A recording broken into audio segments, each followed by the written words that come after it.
All right, we're at the Be Quiet suite here at CES 2019, kicking things off right. I'm really excited actually. We're doing things a little bit differently this year. First of all, they're showing off a brand new case. Sort of brand new. It's the Dark Base 700, but like you've never seen it before, because as you can see, it's in white. And they actually have this case, showing it off here at their suite, but I haven't seen an actual completed system in it. So you can only just sort of get an idea. You kind of have to imagine the rest. So I thought it'd be kind of cool to bring our own suite of hardware and actually do a build inside of this brand new magnificent case for you guys to see what a finished product could potentially look like. So we've got some pretty good hardware in store. I say we just get started, and I'll just sort of talk about what I'm doing and where we're going with this build as we go about it. So you know what, let's prep the motherboard first. You can see we've got an X399 Asus ROG Zenith Extreme, which means we're going Threadripper, baby. We'll be doing an Intel build later this week as well, so I figured I'd switch it up and show AMD some love. Yeah, we're doing a crazy build today. This is the 2970WX, 24 core, 48 thread CPU. No big deal.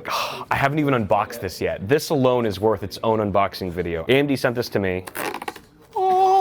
That was just for you guys. You get that one for free. AMD sent this to me, and I've been dying to get it open and just test it out and just do something with it. I just haven't had the time until now, which is crazy, because usually CES is the 1 week of the year where I have the least amount of time to do anything. This is all just working out beautifully. So I just, look at the unboxing. There was a whole team that was just devoted to, what's the unboxing experience gonna be for the 2970WX? And this is it, people. Let's get this guy out. I just don't want to drop it. Pull a Linus here. Okay, let's first open up the socket. And they've even labeled it for dummies like me, so you can go, okay, so if you want to open it, you go 3, 2, 1. 3's right here. Oh, it looks like it's already loose. Someone's been in this board. It's probably me. Pop that guy off. Whew. I mean, the TR4 socket is definitely the funnest socket to work with. It's the funnest CPU you'll ever install, as long as you don't damage anything. It's great. Look at that. Look at that. Beautiful. All right, and close 1, 2, 3.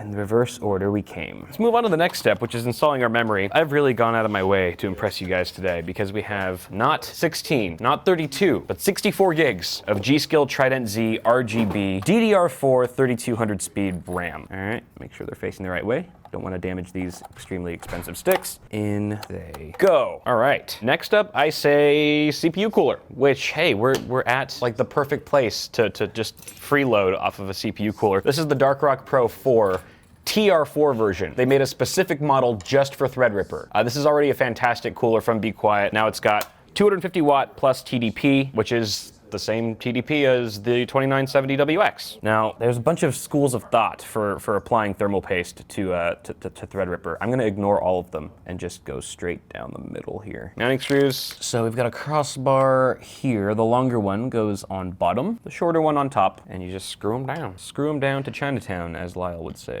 Make sure to remove the plastic peel on the bottom of the cold plate. Haha! I only removed half of it. Make sure that you remove all of it. That could have been really bad if I didn't notice and only half of it went off. Oh, and there's still a little bit here. Letting go is hard for some parts. Now this is a dual tower heatsink. You've got 2 fans as well, but the second fan that goes in the middle between the heat sinks isn't gonna come around until we've mounted it first, because you need it. It's sort of an order of operations here. So I've got the crossbar, another crossbar here that goes right over the cold plate. I love the screwdriver that Be Quiet includes. The handle's a little small, but it's got a magnetic tip and it's long enough to thread these screws down. These are really nice fans too. There's also rubber pads on the heat sinks themselves for reduced noise and vibration. All right, fans in, and then just got to screw in these little beauty caps. It looks like they've also included 4-pin PWM fan splitter for our 4-pin PWM fans. And I love how everything's sleeved in black. CPU cooler installed. Oh, this build is already looking good, and we haven't even mounted it in the case yet. The last thing we want to do here is install the M.2 drive before we actually mount the motherboard inside the chassis. So I've got a 960 Pro here. 512 gigs. So we've pulled out from our motherboard box a M.2 card. It's basically a little PCB. It's got 2 M.2 slots on it, one on either side, and it slots into what looks to be a DIMM slot. It's just been rewired to accept M.2 NVMe PCI Express drives. So I actually don't have a little screwdriver for mounting M.2 drives, so I'm gonna do this by hand like a boss, which is really not that difficult to do. That's perfect. That looks great. All right, we're gonna mount this sucker in here, just like we would a stick of memory. Boom. Our motherboard is fully prepped. So we're gonna go ahead and mount it into the Dark Base 700 White Edition. Beautiful tempered glass side panel. I'm gonna put this aside. So we've got pre-installed standoffs, and we of course have pre-installed I/O shield on the Zenith Extreme. So we're gonna mount it in like so. Just make sure to line it up. Now, even though we're mounting an air cooler in here, this can support up to 360 millimeter radiators. So if you're doing liquid cooling, you're good on that as well. Now, if you guys are wondering if there's any technical changes about this white version, there isn't. But they have changed, apart from the white exterior and interior, the actual tempered glass side panel is no longer tinted, which I think is a great call because you can see your parts better. I've never been a huge fan of the tinted look. Just give me glass, unfiltered. It's like, what's the point, you know? What's the point of making something see-through and then tinting it so that it's harder to see through? You still get that option for an inverted motherboard layout, which I think is awesome. I'm actually a huge fan of the inverted look. It also kind of helps, you know, depending on what kind of airflow goals you have. Sometimes inverted can actually work in your favor. So next up, we've got the power supply. They didn't have all the options in the booth. A lot of the power supplies right now, especially the higher end ones, are in use. So we're using a 650 watt. It's a straight power 11. Great, fantastic unit. I'd probably go with something a little bit higher though for a 24 core Threadripper CPU, and of course the GPU that we'll be putting in shortly. However, fully modular. Yeah, 80 plus gold. Gold. I love gold. One pro tip that The Verge did get right is to always screw with confidence. And that looks pretty confident to me. Power supply installed. So we've got these 1, 2, 3, 4, 5 little panels. They actually serve sort of a dual purpose. You could remove them completely and actually put in one of these trays, 3.5 inch mounts. So mechanical drives, whatever, you can put 5 of them here. You can also mount 2 more 3.5 inch drives underneath the power supply basement. So that's an option. Or you can actually pop them out slightly to make room for passing cables through. And that's actually what we're gonna do because we've got our 24 pin here. There we go. Also, you guys probably noticed that there are cable routing grommets, rubber grommets behind the board, but this is an EATX board, which this case obviously supports. If you had a smaller board, you'd obviously be able to use those cable grommets as well. So this isn't the only cable routing option. We're just using it because we have a bigger board. 8-pin EPS coming through. They just have a full-blown slot for freely routing cables through. It's a very wide slot that spans the entire width of the case pretty much, so it makes it really easy to route cables. Oh, I forgot that our 8-pin's actually way over there to the right. Now, because this is Threadripper and we're dealing with such a high core count, we should actually be putting 2 of these cables in here. So we need another 8-pin EPS cable, which I don't know if our straight power 650 will have one of those because it's really not designed to handle CPUs on this scale. Again, this is a demo. So I've brought along with me a Gigabyte Aorus RTX 2080. The fans, the LEDs on these fans it's kind of like unlike any other card on the market. It is worth pointing out that this case also does have 2 vertical slots right here. So it could natively support vertically mounted GPUs. However, again, because this card is so massive, it would technically fit. You know what, we gotta do it.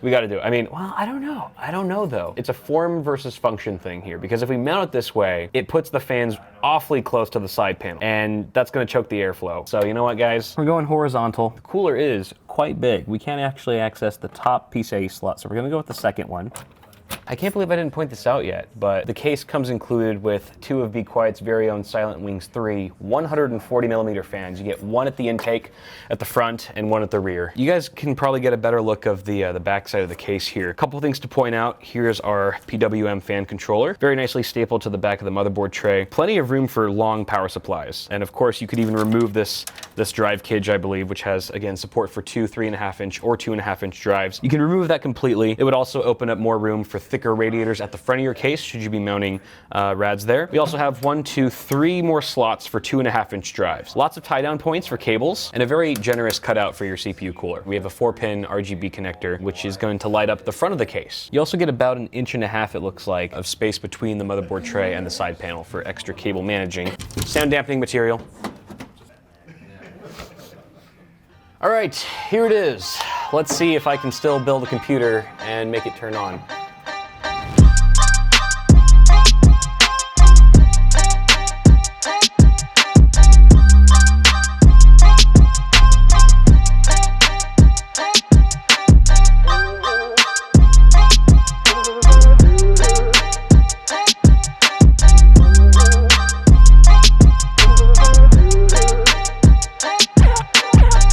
beautiful. I love it. Someone actually pointed out, one of the BITBOI reps pointed out that you get some really nice illumination here. That's just courtesy of the RGB implementation on the motherboard. It actually looks really nice. There is an RGB button, I believe, as well. Aha! You can switch between several different colors. I'm gonna go with pink. I like pink. So if you guys are interested in getting your hands on one of these cases, it's gonna be available in February, right around the corner, but limited release. So 3,000 units will be made in total. We have unit 2,750 out of 3,000. And you can see here the badge is actually, it's got an adhesive backing. It's now separated from the case, so you can actually put it anywhere you want. I think this would be a good option right here, wherever you want to put it, or you don't have to put it at all. So it's actually gonna be available for about $10 more than the original Dark Base 700. I believe the original was $179, so this is gonna be $189. A very small price to pay for the lovely white option that you see here. So altogether, still the great, same fantastic case that you're used to, but now in white.